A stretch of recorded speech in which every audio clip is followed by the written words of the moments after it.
Welcome to a typical morning in my kitchen. You guys, if you notice, it's been getting really cold, and when the weather is cold like this, you know that your immune system could really use a boost. Earth is kind of far from the sun right now, so the planet is cold.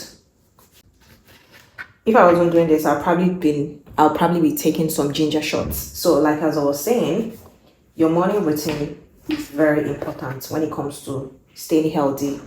So today I'll be using this tool that I got from Jumia. This is one of my favorite kitchen tools right now that I use. This is one of my favorite tools to use to juice, because it's not only comfortable and easy to use, but it is also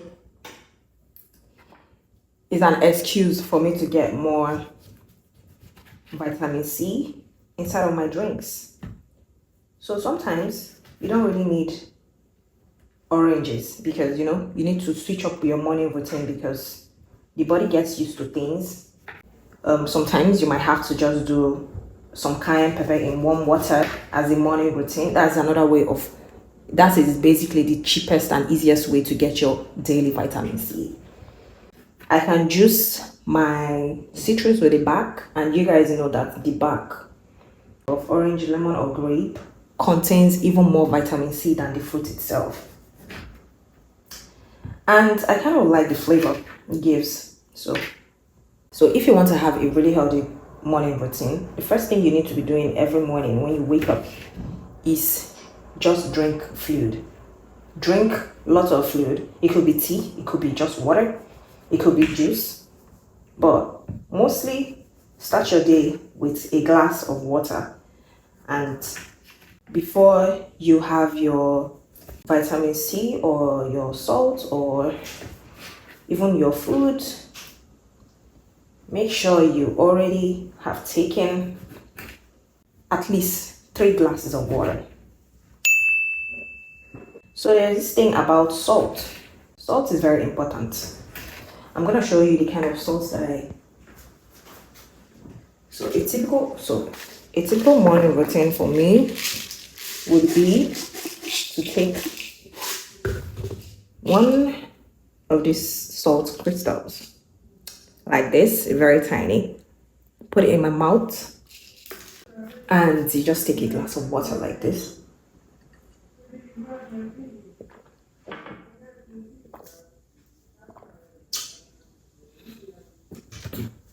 There's this really deep misinformation on salt that I keep seeing online, making salt and painting salt to look like and be the bad guy. You remove fluid from your body every single day via your lungs, because when you breathe, you let out some fluid, via your skin, via your pee, and of course your poop. So when you do all of these activities, you lose minerals, you lose sodium, you lose other minerals, which our foods might not really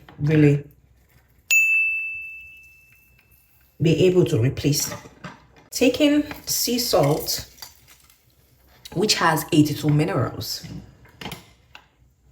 Apart from sodium, sea salt has other minerals that nobody ever talks about.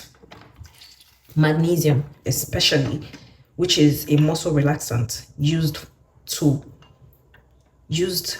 perform over 400 bodily functions. You need magnesium for even your heart to beat effectively. Your heart muscles love magnesium. Your muscles love magnesium. The body uses magnesium to do a lot of things in the body, which sea salt has. Apart from magnesium, it has selenium. Selenium is one of the minerals that your thyroid uses to function. But we all capitalize on sodium, sodium, sodium.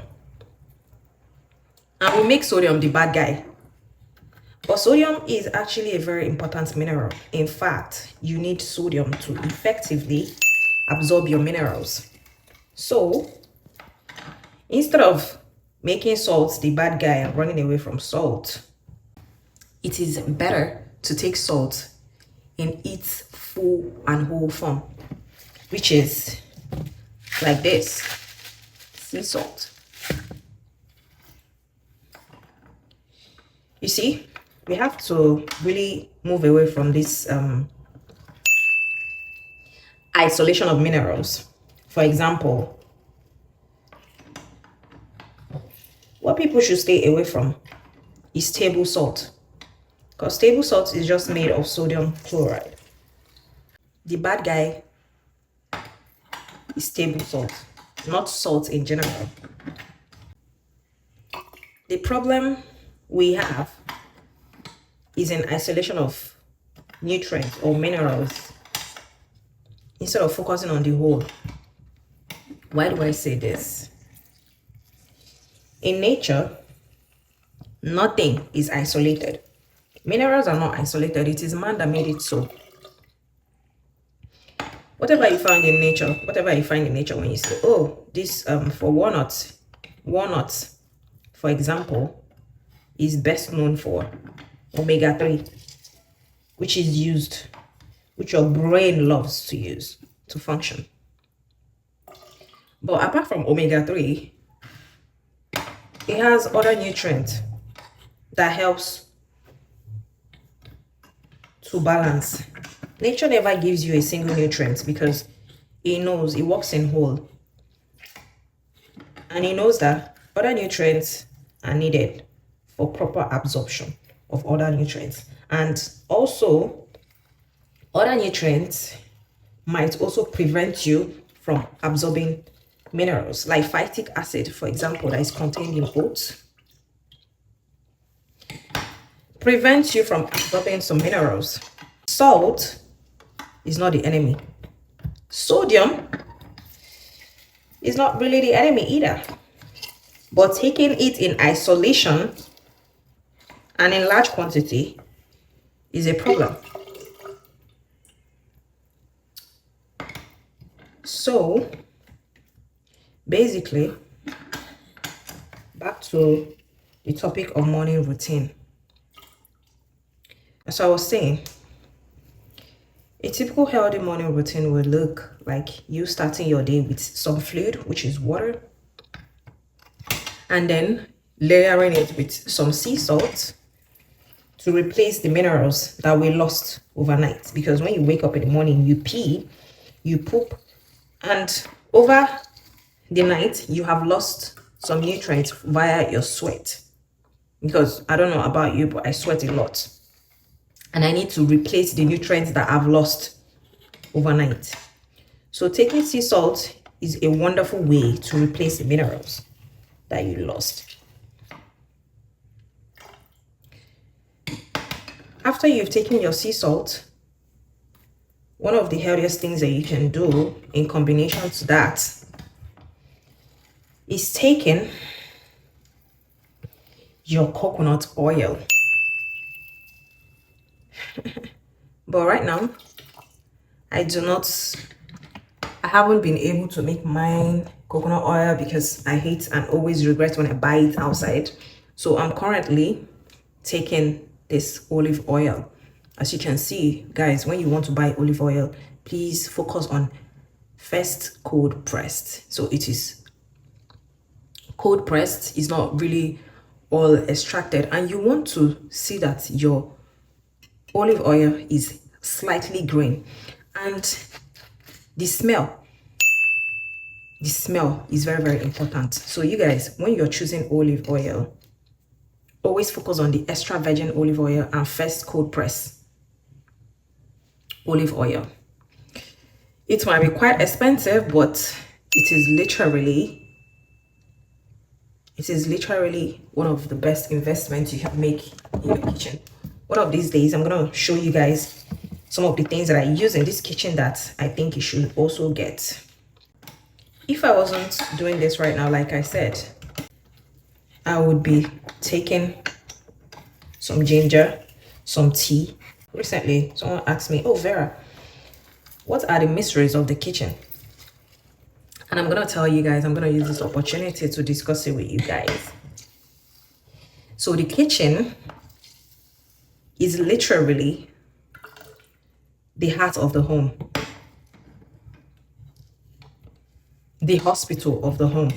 When the kitchen is not functioning, it is a clear indication of an unhealthy lifestyle. Because if your kitchen is not functioning, it simply means that you're eating out. And believe it or not, I don't care where you buy your food, okay? If you're eating out, you do not have control over how your meals are prepared, what goes inside of your meals. And guess what? Whatever restaurant you're buying your food in cannot love you as much as you love yourself. Only you know the quantity. When you prepare your meals, you can control what goes in. You can control what goes in, the quantity, and also the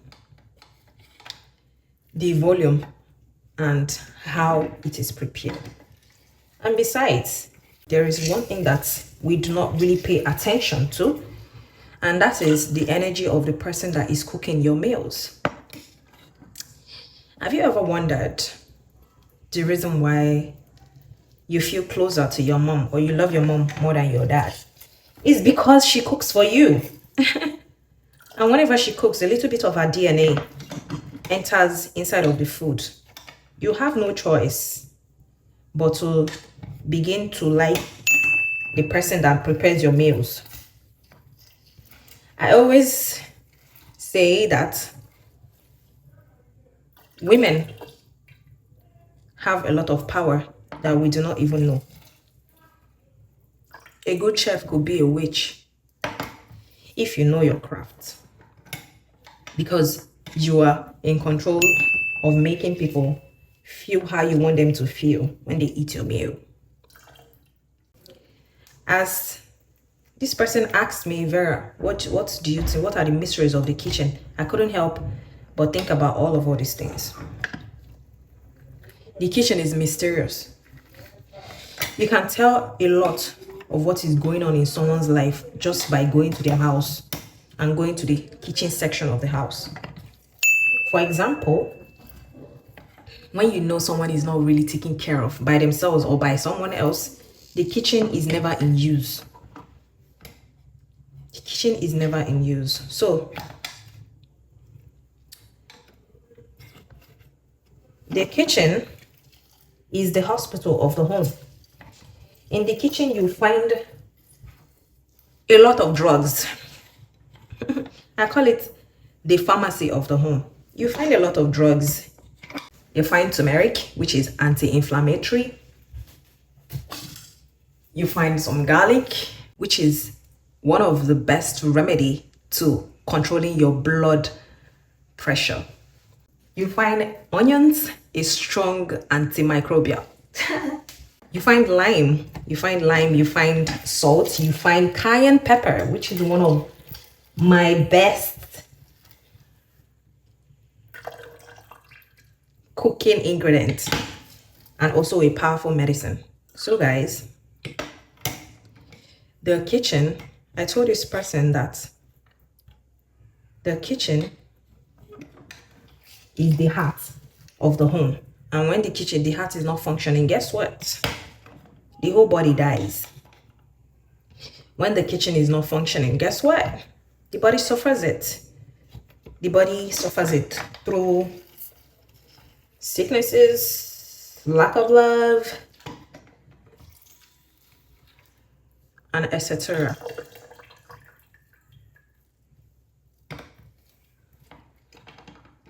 The kitchen, to me, is the most important part of the house, followed by your bedroom, because you spend a 1/3 of your life in your bedroom. And that is why you should make it healthy and as conducive as possible. If you have watched this video to this point, give me a thumbs up.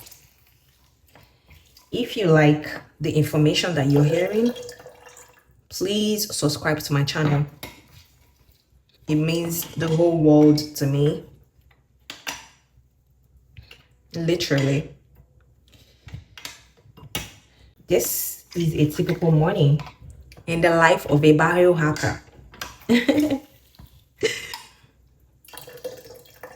If you want to live your healthiest life, then your mornings should be filled with fluids and not solid food. Mornings are meant to be the time that you prepare your body to receive the meals for the day. In fact, your morning routine will determine how you absorb your nutrients eventually when you eat it. Setting all this in place will determine how often you get sick. Your mornings are very powerful because autophagy takes place in the morning. That is when your stomach is nearly empty, because you have pooed. You fasted for at least 7 hours, because when you're sleeping, you're not eating, right? So your mornings are very important. And that is when you should treat your body the most. Prepare it to absorb your big breakfast. Breakfast is not literally in the mornings. Breakfast is when you choose to break your fast,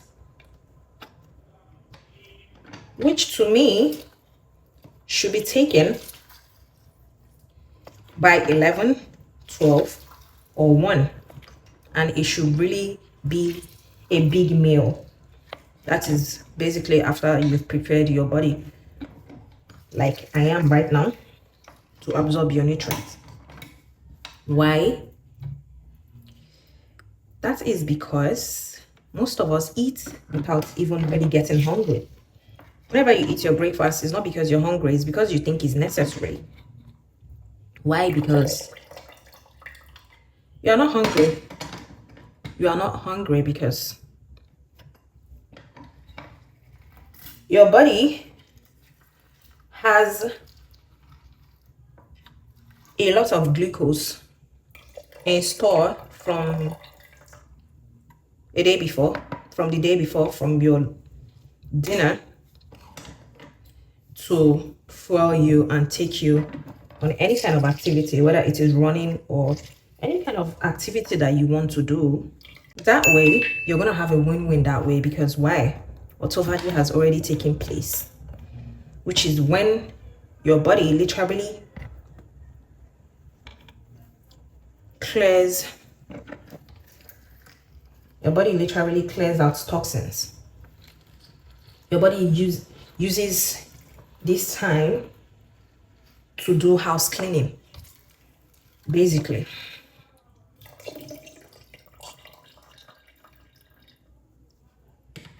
So, especially now that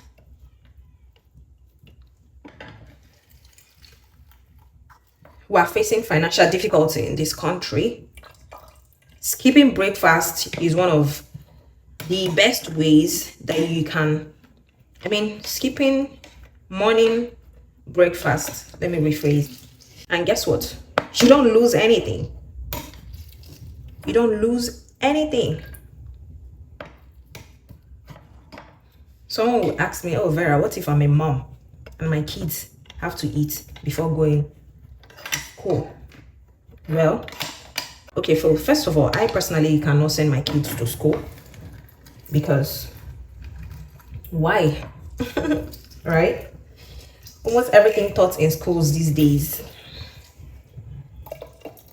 is nearly proven to not even be right. Textbooks which they are still using, some of those sciences have been disproved, but schools are still using it. So basically your child is not really going to school, is not really necessary. I for one won't send my child to school. They're going to be homeschooled.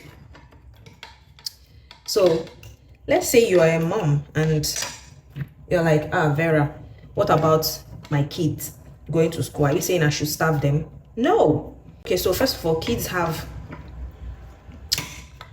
they metabolize and digest food faster. So they should eat at least by 10, which is when the short break is, because the short break is by 10 or 11. So if you could pack them some things to eat, fruit juices and all of those things, guess what?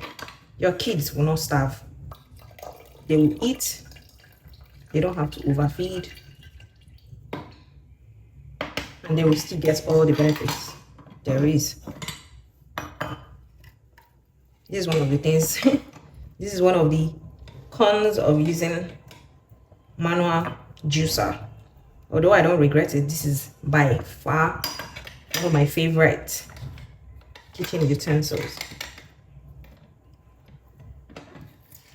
because I get to squeeze it with the back and some of the juices get in. So guys, you have successfully watched me do my morning routine, and along the line share some useful information about mornings. Your mornings are when your senses are most active, so you do not joke with them. You shouldn't joke with them at all. You shouldn't joke with your morning at all. Your mornings is when your brain is most active. So what time is best for you to read anything or train your brain to adapt to anything is in the morning. So back on the information of the blood glucose. So research shows that if you have excess sugar or blood glucose, research shows that your blood glucose is likely to spike whether you eat or not eat in the mornings. Why? Because the body has a lot of glucose that it intends to use in the morning. So if you are monitoring your blood glucose in a glass, if you're monitoring your blood glucose, if you have blood glucose, blood sugar problem, you would notice that your blood glucose naturally goes up in the morning. And this is because you have a lot of glucose that is ready to be used in the morning. So eating in the morning might not really be the best option for you, because there is a lot of glucose that you need to use. So having your breakfast around 11 is actually the best option for you when it comes to monitoring the success of your blood glucose. Someone might say, oh Vera, what if I need to take my drugs and I need to take my drugs and I have to eat before taking these drugs? Well, the best option might be for you to stick to vegetables or salads in the morning, then use it to take your drugs. For example, you can eat avocado, lots of at least 2, or you can eat cucumbers. You can eat other vegetables that is going to fill your tummy, that is going to fill your tummy and also allow you to take your drugs before your main meals. We have come to the end of a typical morning in the life of a biohacker. I hope you enjoyed every single information that I had to share today. like and subscribe to my channel if you want more information on this, and have a very beautiful morning. Bye.